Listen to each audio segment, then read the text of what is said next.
So we can do quick intros. We'll start with that. So I'm Nikhil. I'm head of strategy and innovation at the Celo Foundation. We support the development of the Celo blockchain, which is a mobile-first blockchain, EVM compatible with a heavy emphasis on real-world use cases. A lot of that involves kind of emerging market lending, climate finance, payments, and I'll hand it over to Sanjay to go ahead and introduce himself. Hi, Sanjay Raghavan. I head Web3 at Roofstock. We're a prop tech company specializing in the single-family rental asset class. It's about 22 million units and about $4 trillion in GMV, one of the largest investable asset classes in the US. And the Web3 unit has created a structure that allows you to sell and settle real estate rental property using NFT technologies on-chain with financing on the blockchain as well. Hi, I'm Stef. I run our market making division at Keyrock. Keyrock is a liquidity provider, a market maker in the digital asset industry. We've been around since 2017 and one of the main market makers in the crypto space, active on about 85 centralized and decentralized exchanges. And yeah, we are very excited about the NFT space and what the asset class may bring, and about the DLT technology stack that will make this world a different place. Excellent timing. Thank you. That's what I'm known for. We just started intro, so you could not have come at a better time. Yeah, if you want to do a quick intro. Sure. Hi, everyone. I'm Raakhee Miller. I'm the CEO at Mojito. Mojito is a brands-based consumer engagement platform. And what is that, you might ask? So we work on a lot of initiatives within the Web3 space, and more we're seeing that get into how real-world assets, physical assets, can engage in digital spaces. Awesome. So I think actually the first thing we should start with is, what are real-world assets? It could be anything, right? Like anything that we say is real. What is real these days? So Sanjay, maybe start with you on like, how do you think about real-world assets? Like, how do you really define them?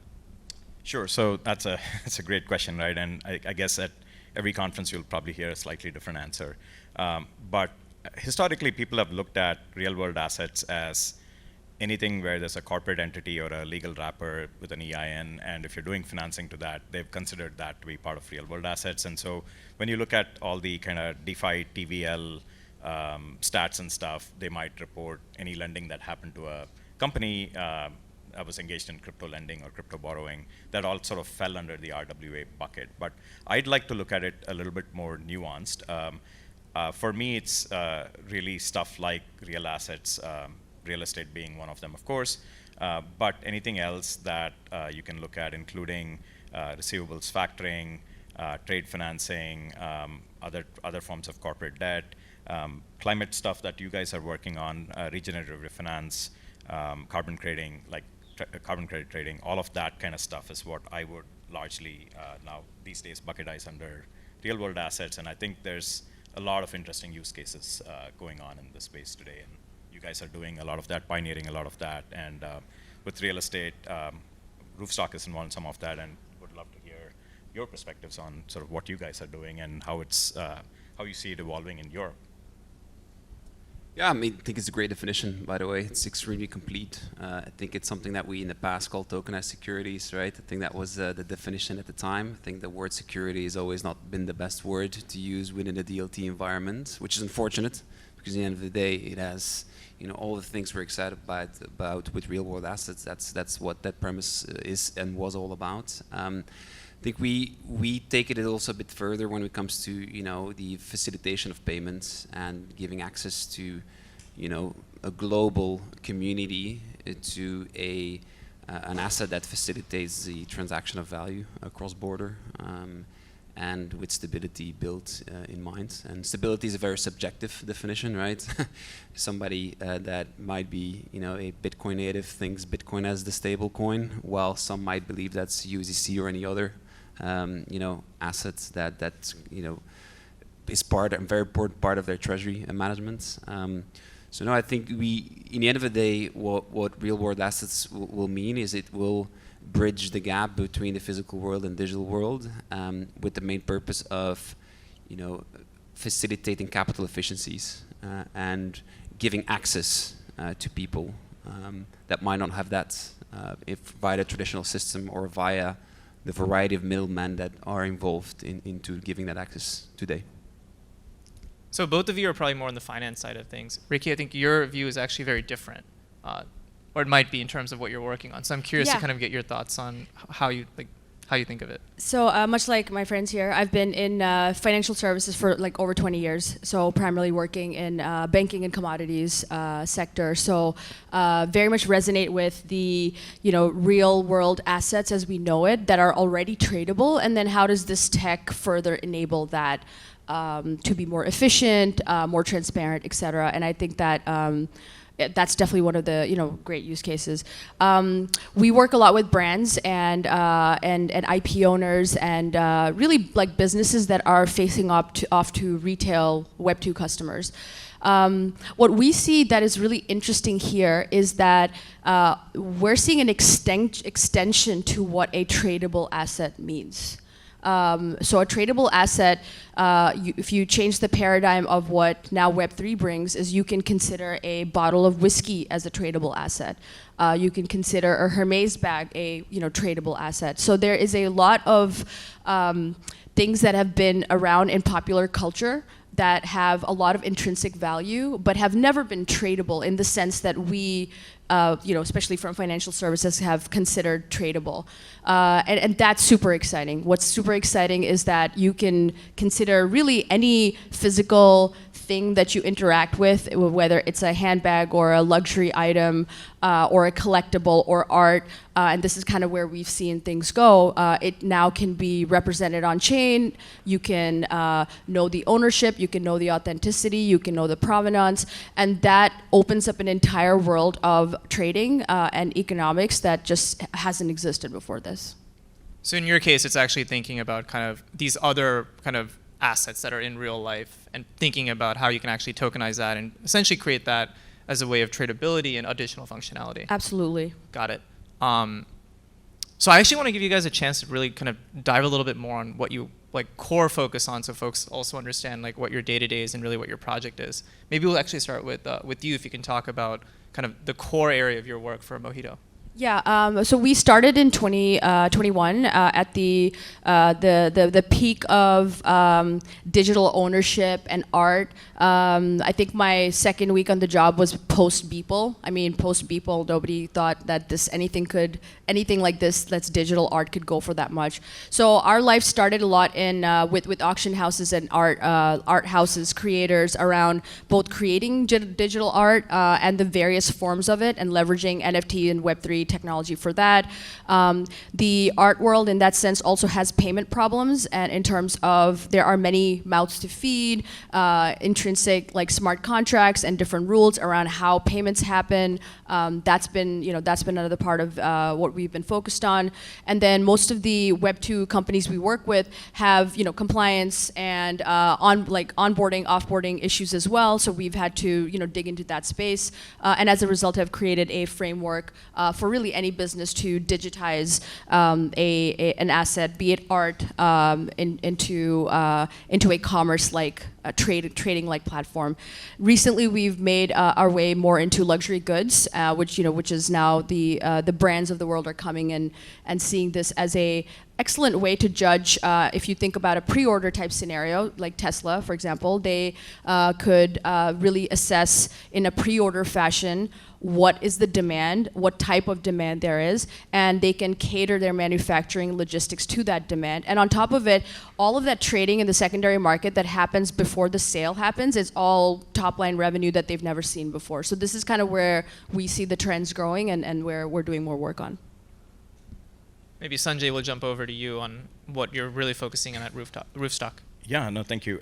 So when you look at the SFR asset class, or the single-family rental asset class, right, there's about 22 million of those units. 89% of those are owned by very small investors that have less than 10 units. And the reason for that is because if you're a retail investor that wants to buy a rental property, the financing you go through is the Fannie Mae product. And Fannie Mae limits you to 10 rental properties. You can't get any more. So you see that if you're a retail buyer, there's a path to get to 10, but no more. If you're a large institutional buyer, that's 200 plus, yes, you can go to Goldman, Citi, Barclays, and those guys, right? But the guys that are in between these two, right, there's a huge chasm, and it's almost impossible to cross if you're a retail investor that's trying to accumulate a portfolio of rental properties. So the 10x problem we're trying to solve is, one, make it cheaper, faster, and more transparent to sell and settle these on-chain, but also create DeFi asset-based commercial lending opportunities on-chain that remove some of these traditional roadblocks that you have. And if you can start assembling bespoke portfolios using on-chain financing, then it's a much faster path to building your own bespoke portfolios. Then Stef, on your end, you're obviously kind of looking at it from a very different vantage point, particularly pretty heavily on liquidity, I imagine. So yeah, I'm curious on if you can speak a little bit about how you guys approach it, your core work as a market maker, essentially. Yeah, if you think about liquidity, or if you think about the tokenization of assets, the reason why we do so is with liquidity in mind. If you think about financial markets, if you think about efficient markets, those would not exist unless the premise of liquidity is there. And what we've seen over the years, and especially 2017, when the creation of an asset and the tokenization of an asset, you could do this with a few clicks, and then in 2020 or 2029, Uniswap came up, and all of a sudden there was a secondary market. What happened through those ages is that you actually made something tradable, right, by tokenizing something, but that you didn't make it liquid.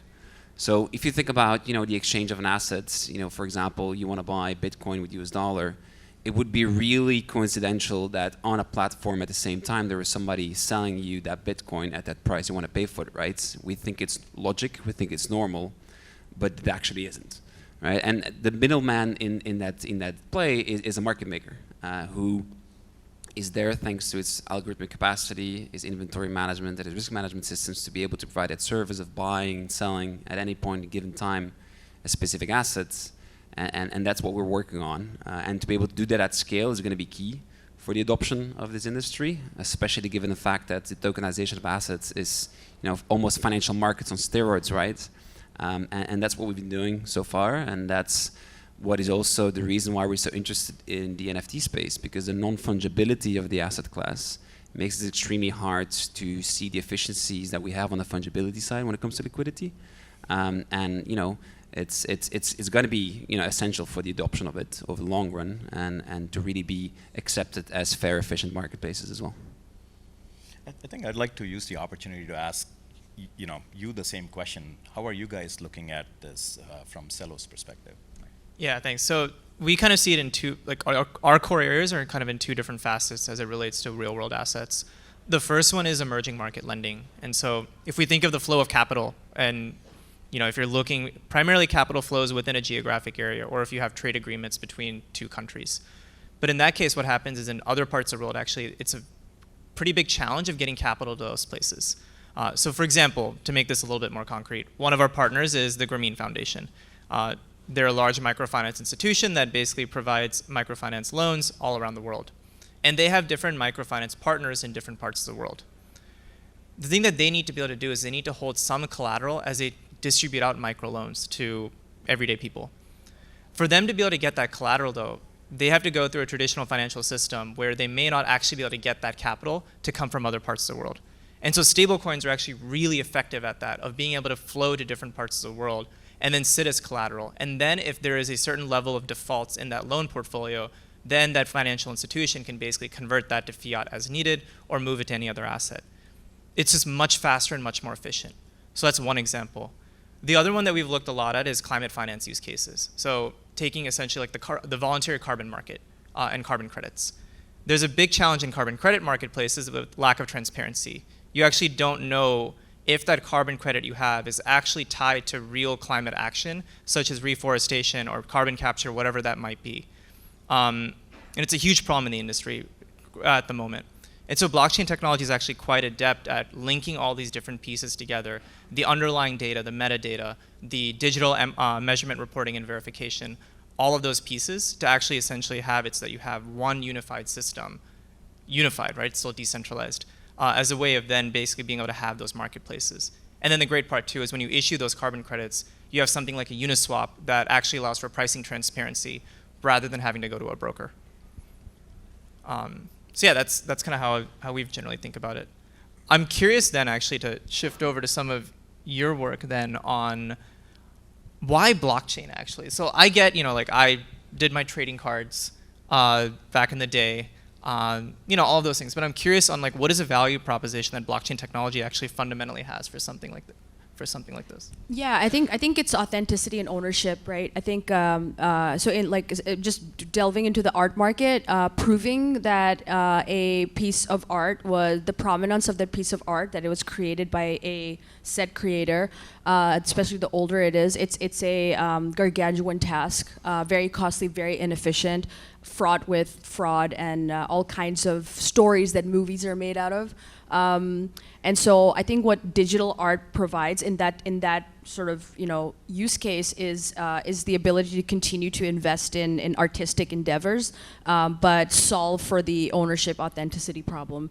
So that's one of, I think, like the key areas. Also, price discovery is interesting, I think, in like NFT space. So with fungible assets, again, everything from stocks to carbon credits to everything that we're used to trading. The traditional like market making capabilities or automated market making, which is an amazing DeFi invention, has been great. Non-fungible assets, which is like real world assets, real estate, be it fashion, handbags, all of that stuff. Digitizing it and opening it up to a free market in forms of auctions, in forms of different types of sales mechanics, is an excellent way for price discovery, and hence an excellent way for liquidity as well. So all these things are really enabled by blockchain. And why do brands care about this is everyone works in a siloed ecosystem, much like all of finance. Goldman Sachs, Morgan Stanley, Macquarie. They all do the same thing. They all rebuild the same systems. They probably all share the same data structures, but they're not really interoperable in that sense. And hence you have the DTC, hence you have the clearing organizations, and hence you have all these centralized bodies.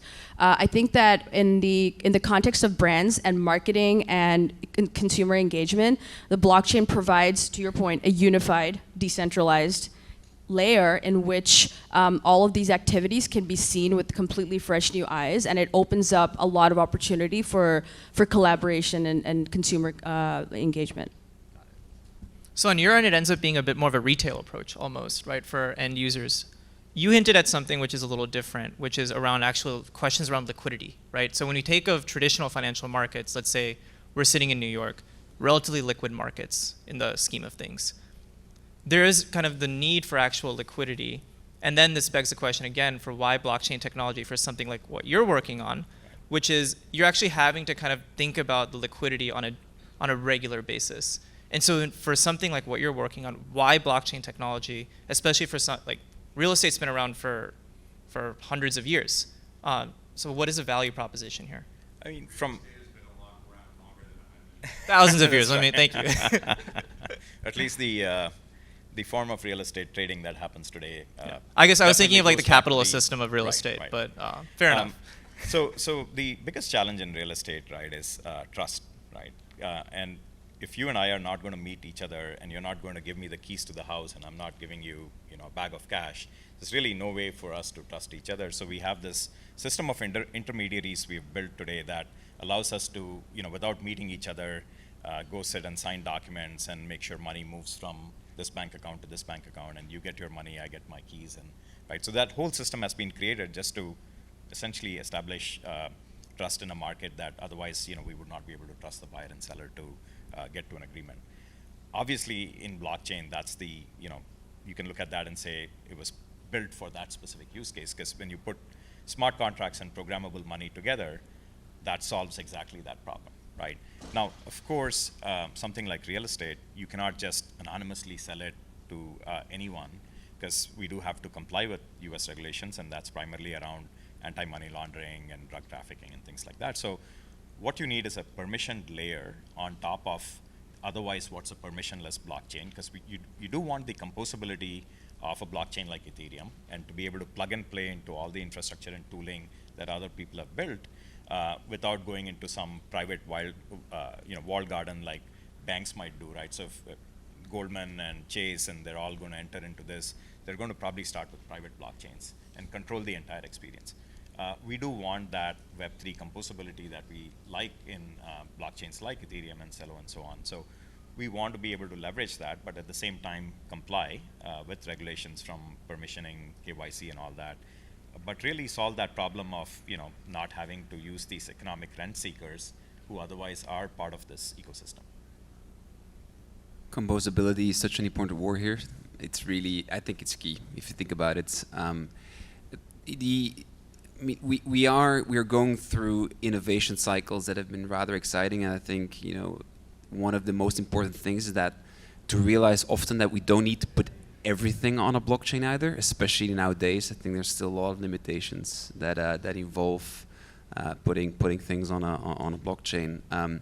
But composability is key there because the effect of it, the result of it, is capital efficiencies. Right? If you cannot put something in DeFi thanks to your composability, and with the result of capital efficiencies, the added value of putting it on chain is going to be way more limited than actually having a centralized solution today. Right? And obviously, transparency and provenance, etc., are added values. Right. But if you don't have it with capital efficiency in mind, the added value today is maybe just not there. There may be centralized solutions. So I think that's the reason, and in my opinion, one of the main reasons why a blockchain today has so much more value than a centralized solution, because it gives you the capacity, thanks to the composability layer on Ethereum or any other one, to get to be capital efficient and to benefit from that. Right. I mean, to that point, right? Like if you were a Web2 company that was in the business of selling something through a marketplace, you would go and build the marketplace, right? Yeah. Web2 companies, that's how you do things. For sure. In Web3, that's the last thing you would want to do because there's so many NFT marketplaces and there's so many people who have created tooling for you to stand up an NFT marketplace really easily, a private labeled one. So it's a little bit of a shift in thinking, but that composability is really important. You should be able to sell something on OpenSea and on anything else if you choose to, without being restricted to a proprietary marketplace where somebody can only buy and sell your thing on your marketplace, right? So that's absolutely key. That's why tokenized reputation down the line is going to be incredibly interesting, because it's going to be key to that composability and capital efficiencies as well. So then the last item actually for you, because I think this segues really well. General down market, but then from a real world asset standpoint, where do you kind of see, there's been some discussion that real world assets will actually be one of the key drivers for kind of further adoption. So what is one specific area that you're seeing, or you're excited about, or bullish about? Yeah, we're extremely bullish about real world assets in the luxury space. Because they're higher worth, higher sought after, price points are higher, the risks of fraud really are material to the companies involved in these spaces. Even in automotive, we're seeing a lot more adoption in automotive around parts and how cars and other things are put together and maintained as well. So the blockchain, again, like from a supply chain logistics perspective, as well as this digital twin you can then interact with the consumer. I think that is definitely an area that we see a lot of adoption in. And I think that the space that we're in, because we are like very consumer focused, in other areas, just decentralized identity is again, from my perspective, my personal perspective, just extremely important and a big change agent in the world for us to kind of break the silos of centralization. Oh, we also got 2 more minutes. Nice. No, I thought we're out of time. But I guess then actually I can also ask you, Stef, maybe the same question of where do you kind of see really or where are you anticipating market adoption to really happen? Non-deliverable FX markets on UniV3. That's so specific. That was very specific. I am so excited about synthetic FX markets on DeFi. I think it's going to completely change the way we interact with value. It's going to open up the economy in such an interesting way. Everybody thinks stablecoins are boring. I actually love it so much, and I think what we're doing today is maybe a very archaic system, and we need a lot of dependencies on banks, etc. Mm-hmm. So having a possible decentralized solution down the line, or algorithmic solution down the line, and having then FX markets on UniV3, I think that would be really cool. Yeah, I mean, even right now, stablecoins are primarily just operating under like how we currently do payments, right? Like we've actually not taken advantage of composability or programmability to the extent that one would have hoped with stablecoins. Sanjay, I'll give you the Yeah. last word on what you're excited Look, about. I'm obviously biased about financial services, but I see a lot of interesting trends that I maybe didn't even see 6 or 9 months back, right? Figure provenance, for example, they've been doing a lot of HELOC lending solutions. They're using the provenance blockchain to do a lot of the collateral management and diligence, right? So that's, and they're claiming that that improves diligence costs at securitization considerably. Ondo Finance started doing treasuries on chain, and most recently announced a money market fund as well.